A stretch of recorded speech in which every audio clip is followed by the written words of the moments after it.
ubuhanuzi buvuga ngo nimwakire. Hari abantu bafite uburyo bw'imiryango ikomeye, ubwo ni uburyo bw'ibintu bifatika bujya buhagarara, bujya bunanirwa, bujya bubura icyo bukora, bujya bunanirwa kugira icyo bumarira nyirabwo ubufite. Ariko uburyo bw'Imana Nyiringabo ndagira ngo mbabwire ko buri, ariko nta muntu mwisi ufite uburyo bwo kuba umwami w'ijuru. Kristo wenyine niwe ufite uburyo bwo kuba umwami w'ijuru ndetse n'uw'isi. Uburyo bwawe bujya bukura umuntu ku mazina bamwise ba Rudomoro n'abande, bukamuhindura umuntu w'umunyacyubahiro. Haramubwe muruho ntiwakuraho umugisha, ariko umugisha wakuraho umuruho. Murakaza neza mwebwe mudahwema kudukurikira ku Gushima TV. Imana ibaha umugisha. Tubahaye ikaze kuri chaîne yacu ibagezaho ivugabutumwa ndetse no gusenga n'ubuhamya. Nubwo ubuhamya butarabageraho, ariko niyo ntego ya Gushima TV. Karibu rero mwese, tubahaye ikaze. Ndagira ngo dutangire dusenga, hanyuma tuganire ku ijambo ry'Imana, twumve icyo Imana ivuganira natwe mu ijambo ryayo.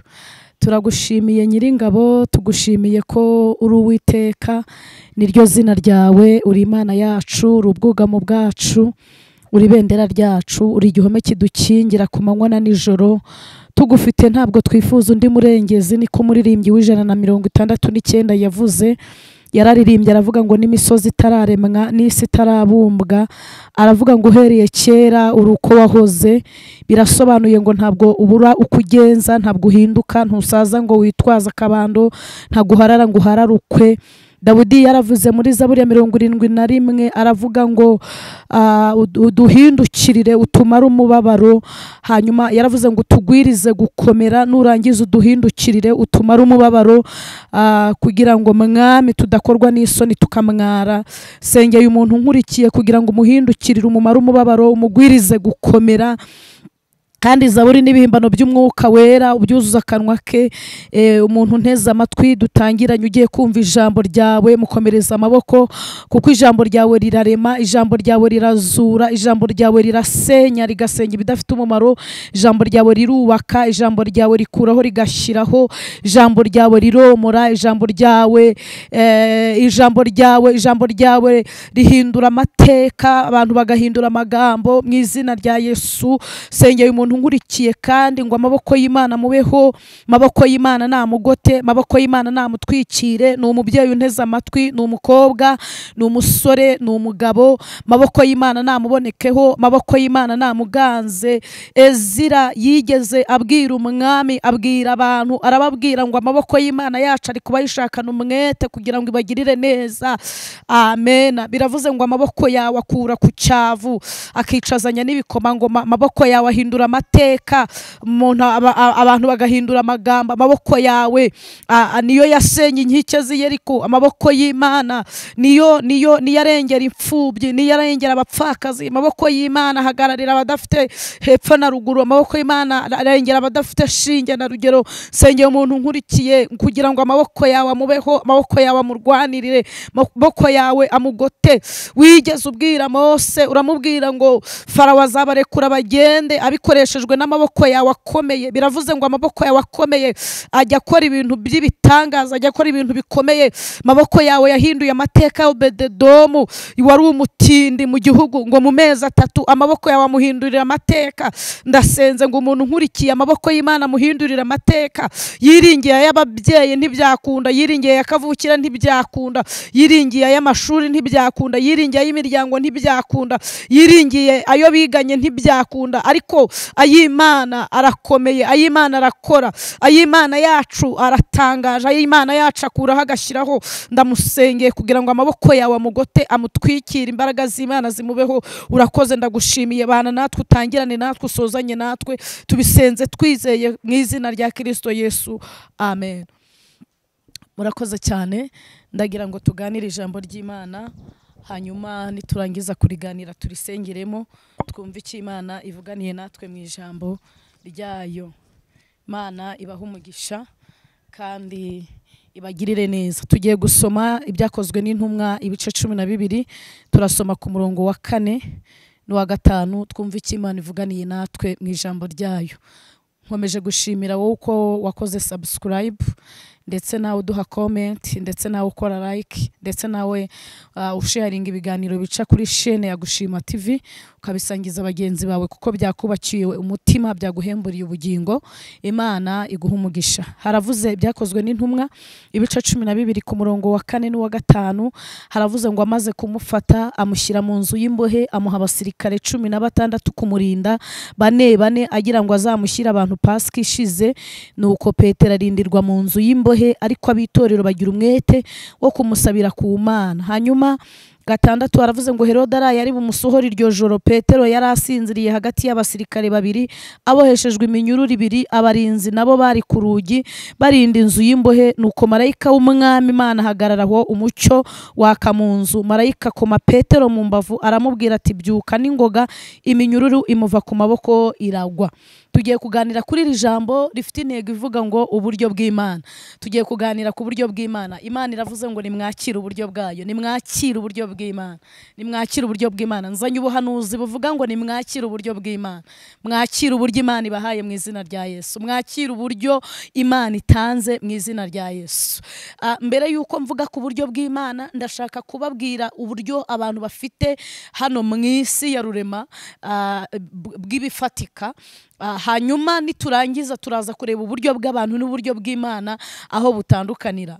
Muri ino si ya Nyagasani hari abantu bafite uburyo bwo kubaka amazu y'ibitabashwa, buriya nabwo ni uburyo. Hari abantu bafite uburyo bwo guhinduranya imodoka nk'abahinduranya imyambaro. Hari abantu bafite uburyo bw'amashuri bize, bariga, baba intellectuel, baba abanyabwenge bo ku rwego rw'ikirenga. Hari abantu bafite uburyo bwo kugenda n'indege bitabagoye. Hari abantu bafite uburyo bwo kwishyurira abana baba amashuri batavunitse. Hari abantu bafite uburyo bw'imiryango ikomeye.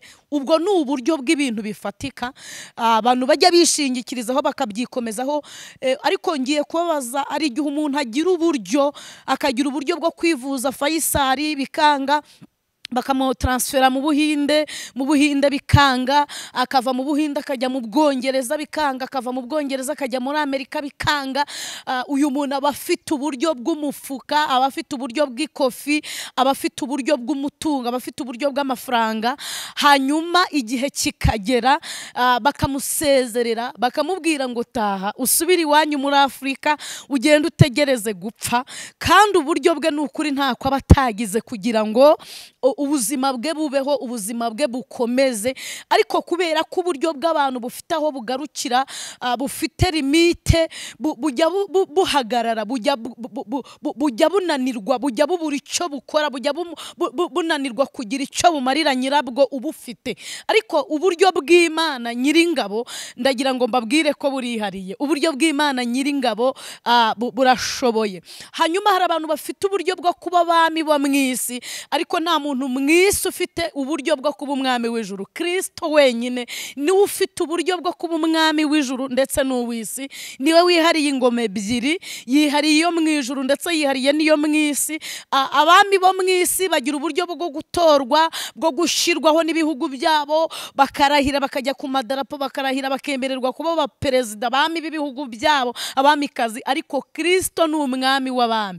Bibiliya iravuga ngo yicara mu ijuru akarambiriza mu isi. Biravuze ngo ijuru ni intebe ye, isi ni intebe y'ibirenge bye. Imana ishimwe. Biravuze ngo afite uburyo bwo kuyobora guverinoma, gavumenti yo mu ijuru ndetse n'izo mu isi. Mu bami ni umwami w'abami, mu mabuye ni ibuye rizima, ndetse mu bakomeye niwe ubarusha gukomera. Narababwiye ngo abanyabwenge bo mu isi niwe bakomoraho ubwenge. Hejuru y'abanyacyubahiro bo mu isi hari icyubahiro cy'Imana, ariko inyuma y'icyubahiro cy'Imana nta kindi cyubahiro kibayo, nta kindi cyubahiro kiriyo. Ndashaka rero kubabwira uburyo bw'Imana bujya bukora ubw'abami bwananiwe, uburyo bw'Imana bujya bukora ubw'imiryango bwananiwe.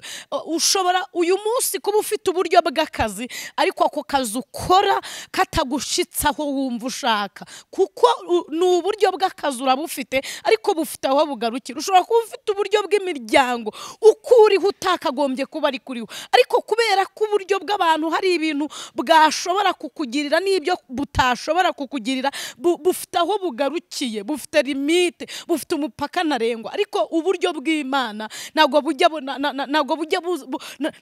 bujya bwitabaza uburyo bw'andi maboko. Mutekereze ko abami n'abakomeye bo mu isi uburyo bwabo bujya bubashirana, bakiyambaza uburyo bw'ibindi bihugu, bakiyambaza uburyo bw'ubundi bwami. Ariko uburyo bw'ubwami bwo mu ijuru ntabwo bujya bushirirwa, ntabwo bujya bubura uko bugenza, ntabwo bujya bubura uko bugira. Kandi mwagiye mubona abaperezida bagiye bayoboye ibihugu byabo, ugasanga perezida ayoboye igihugu runaka cy'igihangange ku isi, ariko ejo ukumva bamwirukanye, ejo ukumva bamumenesheje, kubera ko yari afite uburyo bwo kuba umwami ariko bufite limite, bufite aho bugarukiye. Ariko uburyo bwa Kristo ntabwo bufite aho bugarukiye. Niyo mpamvu Yohana yanditse mu nzandiko ze aravuga ngo bakundwa, ubu turi abana b'Imana, uko tuzasa ntabwo kurerekanwa. Biravuze ngo uburyo Kristo afite burimo no kuduhindura bashya, burimo no kuduhindura bazima muri Kristo, burimo no kuduha ubundi bwiza. Aravuga ngo uko tuzasa ntabwo kurerekanwa, icyakora nyir'uburyo niyerekanwa tuzasa nawe, nyir'uburyo niyerekanwa tuzahindurwa bazima duse nkawe. Umugabo witwa Yesaya aherutse kugirira icyizere uburyo bw'Imana, aravuga ngo kubera ko umwami Imana izantabara mu bice 50, nicyo gituma ntamwara, nicyo gituma nkomera mu maso yanjye hakamera nk'urutare, kubera ko unsindishiriza ari hafi yanjye. Yeremiya amaze kubona ubu buryo bw'Imana, imikorere yabwo, yaravuze ngo Imana ntizahora ibabaza umuntu wayiteka. Aravuga ngo nubwo yamubabaza izamugirira ibambe, kuko itanezezwa no kubabaza abantu cyangwa kubatera agahinda. Amen. Ndagira ngo nkubwire ngo nubwo ubona uburyo bw'imiryango bwanze, uburyo bw'abaganga bwaranze, ariko uburyo bw'Imana buracyahari. Kandi uburyo bw'Imana iyo buje gukora bunyuranya amarembo. Ndabaha urugero, musura umupfakazi w'i Nayini, ababwira uko byamugendekeye umunsi ajya gushingura umwana we w'ikinege. Burya yaranyuze mu irembo risohokerwamo. Nayini wari umudugudu ufite amarembo abiri, hari irembo binjiriramo n'irembo basohokeramo. Umunsi bajyaga gushingura uyu mwana bari banyuze mu irembo risohokerwamo, ntabwo ryari irembo ryinjirirwamo. Ariko kuko uburyo bwa Yesu butagira limite, butagira aho bugarukira, butagira umupaka, ngo akubitana n'aba bantu bagiye gushingura, uburyo bwe butegeka bikoreye ikiriba guhagarara, akazura umwana w'ikinege akamuha nyina ari muzima. Biravuze ngo uburyo bwa Yesu bujya bufata ibintu bipfuye bukabizura. Uburyo bwa Yesu bujya bukura umuntu ku cyavu. Mugende mubaze Mefibosheti epfiriye Lodebari kwa Makiri mwene Miyeri wo mu muryango kwa Yonatani na Sawuli, mumubaze uburyo bw'Imana icyo bwamukoreye ku ngoma y'umwami Dawidi. Ngo yaricaye ku bwami aravuga ngo nta muntu wo mu muryango kwa Sawuli. Nabwo Dawidi burya yapfuye kubyibwiriza, ahubwo nuko uburyo bw'Imana bwari busarutse mu muryango kwa Sawuli. Amen. Nta muntu wo mu rubyaro rwo kwa Sawuli waba wararokotse ngo aze mugirire neza. Baramubwira ngo hariyo umugabo uremaye, ni umugabo rwose ufite inenge nyinshi, ntakwiriye kwicarana n'umwami ku meza. Arababwira ngo nimugende mumuzane, kubera ko uburyo bw'Imana bwari bwaserutse. Bogosha Mefibosheti umusatsi wari waramwereyeho, bamuca inzara, baramukarabya, baramwambika neza, bamuzanira umwami. Biravuze ngo uburyo bw'Imana bujya bukura umuntu Lodebari kwa Makiri mwene Miyeri bukamwicazanya n'umwami. Uburyo bw'Imana bujya butuma bujya bukuru buhesha umuntu kujya mu gikingi cya Natoti, bukamwemerera kurya no kunywa, kubera yuko Imana ibimwemereye. Imana ishimwe. Bibiliya ivuze ngo iki rero? Ivuze ku ngoma y'umwami Herode. Herode yari umwami w'Abayuda, ngo akagira uburyo bwo kwica abantu ndetse no kumena amaraso y'abantu b'Imana, ngo akabica. Agira uburyo bwo kwica Yakobo, biramukundira. Mu isi ya Nyagasani, iyi si hari abantu bafite uburyo bwo kwica abandi, hari abantu bafite uburyo bwo kuroga abandi, hari abantu bafite uburyo bwo kurasa abandi. Ariko ndagira ngo mbabwire neza yuko nubwo abo bantu bafite ubwo buryo, ariko ubwabo bugeraho bugarukira, kuko bafite uburyo bwo kwica abantu ariko ntibafite uburyo bwo kubazura. Ariko Kristo we afite uburyo bwo kuba umuntu yapfuye akaba yakongera akanamuzura. Imana ishimwe. Hanyuma ngo agakunda gufatira abantu bo mu itorero kubagirira nabi, ngo uburyo bwe bumwemeza yuko agomba kwica Yakobo. Aramwica, biranakunda kuko yarabifitiye uburyo. nababwiye ko hari abantu bafite uburyo pe, hari abantu bafite uburyo bwo kugirira neza abandi, hari abantu bafite uburyo bwo guhemukira abandi kandi babyemerewe muri iyi si. Ariko ndagira ngo mbabwire ko uburyo bw'abo bantu bufite aho burangirira, bugira grant, bugira manda, ariko uburyo bwa Kristo ni ubwa none n'iteka ryose, ni ubwa none ndetse n'ikindi gihe kizaza. Ngo afata rero umugabo witwa Yakobo aramwica, amaze kubona ko ibyo yakoze, uburyo yakoresheje bwo kumwica bwanejeje abayuda, ngo yigira inama aravuga ngo reka noneho niyongeze umugabo witwa Petero. Petero yaraherutse kuganira na Yesu, ngo bagirana ikiganiro ari kumwe n'abigishwa, hanyuma ngo arababaza ngo iyo mugiye i Samariya, mukagiye i Yudaya, mukagiye i Yerusalemu, iyo muri iwanyu mu maguriro, iyo muri iwanyu aho mutuye, mwumva abantu bavuga ko ndinde, mwumva abantu bavuga ko bansobanura gute, mwumva abantu bamvuga gute? Hanyuma Bibiliya iravuga ngo umwe mu bigishwa, murumva Yesu yarababajije ikibazo cyoroshye ariko kandi kinakomeye, kuko yagendanye nabo, ntiyigeze abikinga, ntiyigeze abaheza, ariko ngo arababaza ngo nimumbwire iyo muri iwanyu mu masoko, iyo muri mu maofise, iyo mwasohotse, mwumva abantu banganira ko ndinde. Hanyuma ngo umwe mu bigishwa be aramubwira ngo mwigisha, ni ikiganiro Yesu yaragiranye n'abigishwa be, njya numva bavuga kuri Eliya. Undi ngo aramucecekesha aravuga ngo ngewe njya numva bavuga yuko uri Yohana umubatiza, wa undi Herode yaciye igihanga. Undi oya arabyishe, ngewe njya numva bavuga kuri umwe mu bahanuzi. Undi atoya, ngewe njya numva bavuga ko uri Zebruni umutware w'abadayimoni. Ntabwo abantu bumva ukuntu umuntu akora ku nshunda z'imyenda yawe. Indwara Faisal na Kanombe i Buruseli bananiwe kuvura, mu Buhinde no mu Bwongereza bananiwe kuvura, indwara Indere bananiwe kuvura akayikira. Nabwo abantu bumva ukuntu utoba icondo n'amacandwe, ubundi ubusanzwe biratokoza, ariko ukabihumuza umuntu wari warahumye akongera akareba.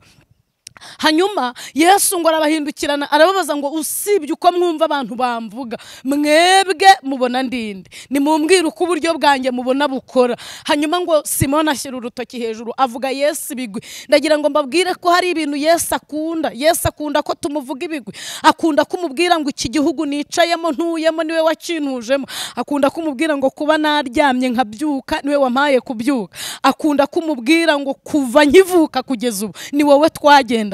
Akunda kumuvuga ibigwi, kandi Yesu yihariye ibigwi n'ibihamya mu bantu be. Yesu yihariye ibigwi n'ibihamya mu itorero rye ryera. Hanyuma ngo Simoni amuvuga ibigwi, aramubwira ngo hari igihe uherutse guhaza abantu 5,000, abana n'abagore batarimo, uburyo bwawe bwafashe ife 2 n'imigati 5 burabitubura. Aramubwira ati kandi ubu buryo duherutse gusura Simoni bazina nyirabukwe arwaye, tuhageza arabyuka aradutekera aratwakira. Biravuze ngo uburyo bwawe mwigisha ahantu busarutse bujya buhaserukana ibintu bishya bidasanzwe. Aramubwira ati yewe Simoni, ejo bundi twagiye i Betaniya dusanga umugabo witwa Lazaro amaze iminsi napfuye. Abayuda barahurura bazana amabuye, baravuga ngo barahaguterera amabuye, ariko uhageze ubabaza aho bashyinguye Lazaro. Aramubwira ati uburyo bwawe nabonye icyo bwakoze, ijwi ryawe ryahamagaye igufa rya Lazaro risanga irindi gufa, imitsi igaruka ku magufa,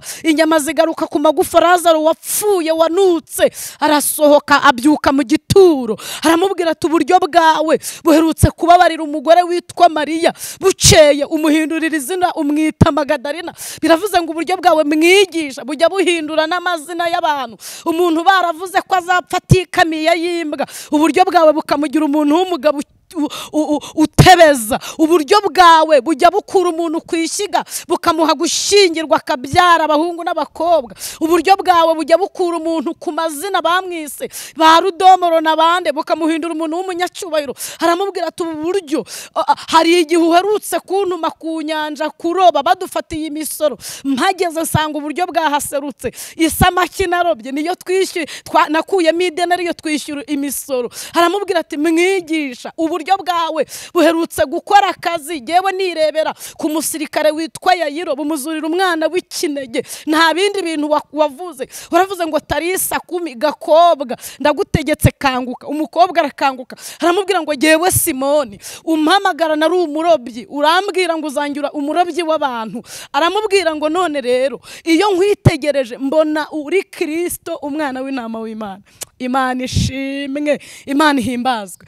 Hanyuma Yesu ngo yitegereje Simoni ngo abona si umubiri n'amaraso bibimuhishuriye, ngo ahubwo abona ni data wo mu ijuru. Hanyuma ahita abwira Simoni ngo noneho uyu munsi uri Petero, biravuze ngo uru rutare nzubaka itorero ryanjye kuri urwo rutare, amarembo y'ikuzimu ntabwo azarishobora. Umuririmbyi wa 49 yavuze ku buryo bw'Imana buturuka mu masengesho, aravuga ngo ibihe dusenga Uwiteka bidutarura mu mpagarara, bikatwigiza ahantu data ari tukamuganyira ibyo dukennye. Uburyo bw'abantu bujya buturuka kuko bakoze cyane, kuko bize cyane, kuko bafite akazi gakomeye ahantu ibunaka. Ariko uburyo bw'Imana, uburyo bw'abantu bujya buva mu bifatika, ariko uburyo bw'Imana buva mu bidafatika ahubwo bugakuramo ibifatika. Imana ishimwe, Imana ihimbazwe. Pawulo baherutse kumusanga, baramubaza ngo mbese Pawulo abayuda barusha iki abandi? Arabasubiza arababwira ati burya mubabona bagenda bafite uburyo bagendana, babarusha muri byose, nuko ari abantu babitse ibintu byasezeranijwe. Aravuga ngo badufata nk'abatariho ariko turiho, badufata nk'abantu bakennye ariko dutungishije benshi, badufata nk'abantu bagiye gupfa ariko turi bazima. Birashoboka ko twarangirije rimwe kaminuza bakabona akazi keza tukaba tutarakabona ariko dutungishije benshi. Birashoboka ko bahembwa imishahara ikomeye tukaba tutayihembwa ariko dutungishije benshi. Haravuga ngo nubwo dukubitwa hasi ntabwo dupfa. Muririmbyi w'149 yaravuze ngo ingoma zo mw'isi zirahita zigashira. Aravuga ngo abantu banga Imana ntibayisenge, ngo abantu bazapfa ntabwo bazibukwa. Ndagira ngo mbabwire ko ubu buryo bw'Imana nta handi hantu buturuka mu gusenga, buturuka mu masengesho. Hanyuma rero ngo Petero araye ari bucibwe umutwe, uburyo bw'Imana buraseruka. Ndashaka ko dusenga ngo buraseruka. Mbibutse ko uburyo Imana yakoresheje kwa Samusoni akubita Abafilisitiya, yabakubitishije urwasaya rw'indogobe, ntabwo ari bwo yakoresheje kwa Gideyoni. Ho yakoresheje ibibindi n'imuri. Uburyo yakoresheje kwa Gideyoni sibwo yakoresheje kwa Debora atsinda Sisera n'umugaba w'ingabo wazo Yabini. Ntabwo uburyo yakoresheje kwa Debora sibwo yakoresheje Abisirayeli bageze ku nyanja itukura. Nta nubwo ari bwo bagakoze. Uburyo Imana yakoresheje ku nyanja sibwo yakoresheje mu butayu ibarinda imyenda n'inkweto bambaye ntibyabasaziraho. Ubu buryo ngo nibwo bwategetse urutare rubitsa amazi buruhesha amaguru rukajya rugendera hagati mu Isiraheli, ugize inyota akanywera kuri uru rutare. Uru rutare rwasobanuraga Kristo, rwasobanuraga ibuye rizima ryanzwe n'abantu ariko ku Mana rihinduka ibuye rikomeza imfuruka. Hari uburyo wabuze kwa nyogosenge, hari uburyo wabuze kwa so aho uvuka, hari uburyo wabuze kuri kavukira, hari uburyo wabuze mu mashuri, ariko nkuzaniye ijambo rivuga ngo urufatiro rw'Imana ruracyahagaze, rwanditsweho ngo Uwiteka azi abantu be. Uburyo bw'Imana ntabwo butagacira, uburyo bw'Imana ntabwo busaza, uburyo bw'Imana ntibuhinduka, uburyo bw'Imana ntibucuya, uburyo bw'Imana ntibushyirwaho n'amatora.